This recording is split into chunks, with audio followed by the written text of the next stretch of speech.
सभी साथियों का स्वागत है आपके अपने YouTube channel MKS teaching point में। साथियों, बात करेंगे Madhya Pradesh BEd versus DEd case के परिप्रेक्ष्य में, जिसकी महत्वपूर्ण एक क्लेरिफिकेशन याचिका जो है सुप्रीम कोर्ट में आज सुनवाई संपन्न हुई है। सुनवाई में क्या क्या कुछ महत्वपूर्ण आर्गुमेंट हुए हैं, आर्गुमेंट से कुछ महत्वपूर्ण निष्कर्ष निकल कर आ रहे हैं जो आप सभी लोगों के लिए बहुत ही महत्वपूर्ण है। तो निवेदन करेंगे वीडियो को बिना स्किप किए अंत तक देखें और सभी साथियों को शेयर करें। जो साथी चैनल पर पहली बार विजिट कर रहे हैं तो कृपया चैनल को सब्सक्राइब करके बेल आइकन जरूर प्रेस कर लें। जैसा कि साथियों आप सभी को अवगत करा दें, आज सुप्रीम कोर्ट में दो क्लेरिफिकेशन याचिकाएं सूचीबद्ध थी, जिसमें एक वेस्ट बंगाल की थी और दूसरी आपकी जो है मध्य प्रदेश के बीएड वर्सेस डीएड केस के परिप्रेक्ष्य में थी। साथियों आप सभी को अवगत करा दें, ये केस अभी हाई कोर्ट में पेंडिंग है और फाइनल जो है एग्रीमेंट चल रहे हैं। आप सभी को अवगत करा दें, उन एग्रीमेंट के दौरान ही स्पष्ट तौर पर सरकार ने ट्रांसफर पिटीशन लगाई, उसको कोर्ट ने स्वीकार नहीं किया, तो स्पष्ट रूप से जो है क्लेरिफिकेशन याचिका लगाई। अब साथियों यहाँ पर क्लेरिफिकेशन याचिका क्यों ये महत्वपूर्ण हो जाती है, इसको भी आप समझिए। साथियों इससे पहले जो आपकी क्लेरिफिकेशन याचिकाएं हुई वो स्पष्ट तौर पर जो है चयनितों को लेकर के नहीं थी, या तो ऑनगोइंग भर्तियों को लेकर के थी, या किसी अन्य जो है स्पष्ट तौर पर जो है क्लेरिफिकेशन करने की बात की जा रही थी कि इनका भर्तियों पर क्या असर पड़ेगा, इस पर्पज से की गई। तो साथियों इसकी अगर बात करें, जब आपकी अर्नब घोष की जो याचिका थी उसकी जब सुनवाई हुई थी, सुधांशु धूलिया सर ने स्पष्ट किया था कि हम चयनितों की बात नहीं करते हैं। लेकिन साथियों यहाँ पर आज बात करें तो चयनितों की स्पष्ट तौर पर यह याचिका है और सभी साथियों को अवगत करा दे, आज कई सारे अपोज जो है मीनाक्षी मैम के माध्यम से किए गए और उन्होंने हर बार की तरह कहीं ना कहीं फिर से अपोज किया और उन सभी याचिकाओं के बारे में कहा कि या तो उनको डिसमिस किया गया, सारी चीजें कोर्ट के सामने रखी। लेकिन साथियों आप सभी को पता है, आज जो सबसे बड़ा महत्वपूर्ण मुद्दा रहा बीएड के परिप्रेक्ष्य से अगर बात करें तो स्पष्ट रूप से जो है आपके सॉलिसिटर जनरल यानी तुषार मेहता सर का जो है कोर्ट में अपेयर होना और जो है स्पष्ट तौर पर बीएड की तरफ से बहस करना। साथियों ये स्पष्ट कर रहा है कि कहीं ना कहीं तुषार मेहता सर ने ये स्पष्ट तौर पर जो है कोर्ट में इंगित करा दिया कि आखिर जो है स्पष्ट रूप से जो मध्य प्रदेश सरकार ने बीएड को लेकर के या चयनितों को लेकर के जो ये सुप्रीम कोर्ट में अपना जो है केस लेकर जाने का प्रयास किया है, कैसा कितना महत्वपूर्ण हो जाता है। तो साथियों आपने बहस में देखा स्पष्ट तौर पर जो है मीनाक्षी मैम के कहीं ना कहीं आर्गुमेंट करने के बावजूद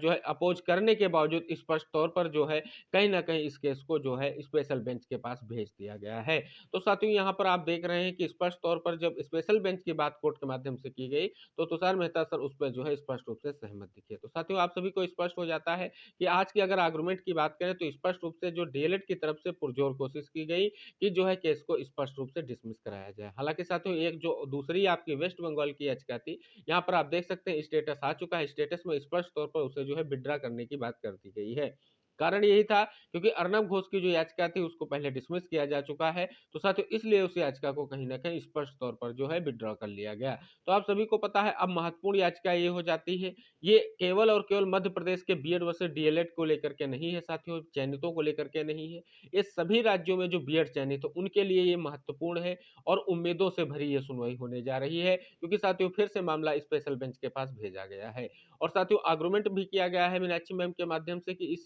केस की सुनवाई जो है हाई कोर्ट में 8 जनवरी या 8 फरवरी को सूचीबद्ध है। तो साथियों इससे पहले इसकी सुनवाई होगी मंडे या ट्यूसडे में, स्पष्ट रूप से बेंच के माध्यम से जो स्पष्ट किया गया है कि मंडे या ट्यूसडे में इसकी सुनवाई की जाएगी। लेकिन साथियों स्टेटस में क्या दिखा रहा है, आइए उस पर नजर डालते हैं। देख सकते हैं यहाँ पर साथियों आप देख रहे हैं उस केस का स्टेटस है जो स्पष्ट रूप से आप सभी लोगों के लिए महत्वपूर्ण है, जिसमें स्पष्ट कर दें यहाँ पर स्टेटस में आप देख रहे हैं कि स्पष्ट किया गया है कि ये जो है उसी बेंच के पास केस को भेजा गया है। ये कहीं ना कहीं आप सभी के सामने निकल कर सामने आ रहा है।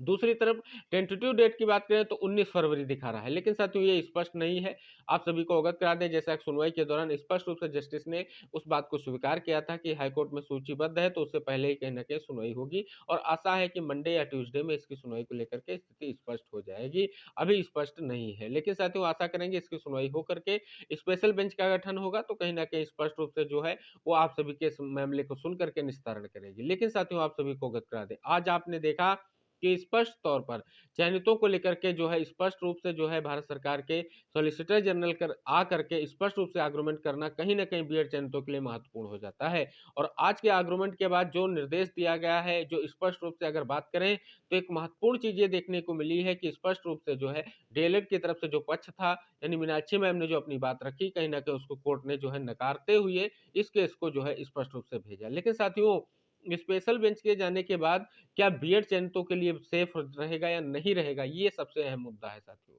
क्योंकि आप सभी को पता है पहले भी केस जो है स्पेशल बेंच के पास जा चुका है। जो अर्नब घोष की याचिका थी उसे स्पेशल बेंच के पास यही अनिरुद्ध बोस सर की ही बेंच के माध्यम से भेजा गया था और आज भी उन्होंने कहा कि हम जो है जो स्पष्ट रूप से आदेश है उसके राइटर नहीं है। लेकिन साथियों यहाँ पर बीएड के लिए सकारात्मक यही है कि अब तक जो है तरह-तरह के एडवोकेट पैनल के माध्यम से जो है सुनवाई हो रही थी और वो स्पष्ट रूप से पूरी बात नहीं रख पा रहे थे। आज स्पष्ट रूप से जो है सॉलिसिटर जनरल कर आकर के अपनी बात को रखना कोर्ट के सामने एक बड़ा जो है निर्णय देखने की दृष्टि से अगर देखें तो बीएड के लिए महत्वपूर्ण हो जाता है। और अगर स्पेशल बेंच के पास केस जाता है तो कहीं न कहीं चयनितों के परिप्रेक्ष्य में जो अहम निर्णय होना है वो बहुत ही महत्वपूर्ण रहेगा। तो साथियों ये क्लेरिफिकेशन याचिका कहीं न कहीं बहुत ही महत्वपूर्ण है। इस दृष्टि से कि बीएड चयनित जो है स्पष्ट रूप से पूर्व की भर्तियों में चयनित हैं, उनके परिप्रेक्ष्य में क्या निर्णय बेंच का रहता है। क्योंकि साथियों अब जो आर्गुमेंट होंगे स्पष्ट तौर पर जो है वहाँ पर सरकार का भी पक्ष रखा जाएगा और स्पष्ट रूप से कहीं न कहीं बीएड चयनितों के परिप्रेक्ष्य में चीज़ें इंगित कराई जाएँगी।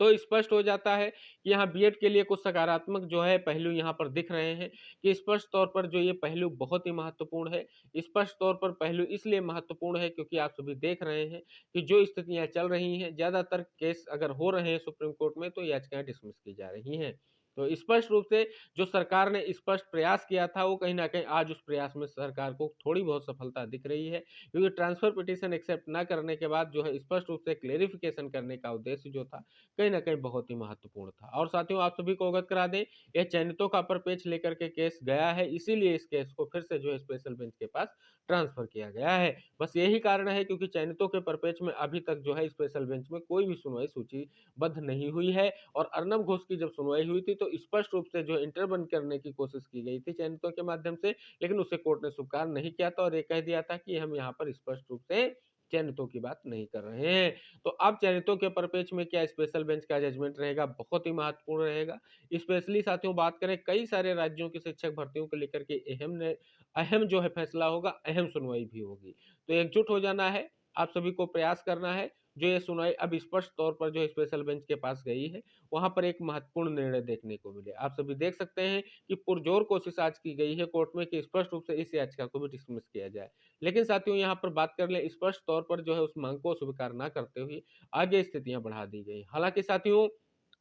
यहाँ पर अगर आप बात देखें तो ना तो इस पर कहीं न कहीं इस याचिका को एक्सेप्ट करने को लेकर के बात चल रही थी, डिसमिस नहीं हुई है। स्पेशल बेंच के पास गई, इसके अलावा कोई भी पॉइंट्स पर विचार नहीं किया गया है। अब जो भी स्पष्ट रूप से पॉइंट्स हैं, जो भी चीज़ें हैं, उन पर विचार जो है स्पेशल बेंच में होगा। अब स्पेशल बेंच क्या निर्णय लेती है, ये कहीं न कहीं इम्पोर्टेंट हो जाएगा और साथियों स्पेशल आप सभी को अवगत करा दें, सुधांशु धूलिया सर का निर्णय इम्पोर्टेंट हो जाता है क्योंकि स्पेशल बेंच में वही रहेंगे और सुधांशु धूलिया सर का जो निर्णय होगा कहीं न कहीं वो बीएड चयनितों के भविष्य को लेकर के महत्वपूर्ण होगा। तो आशा करेंगे यहाँ पर स्पष्ट रूप से चयनितों के परिप्रेक्ष्य में एक अहम निर्णय देखने को मिलेगा। अब क्या निर्णय कोर्ट का रहेगा ये स्पष्ट होगा, लेकिन साथियों अहम जो है सुनवाई होने जा रही है। तो आशा रहेगी इस वीडियो को सभी साथियों तक शेयर कीजिए, चाहे आप बीएड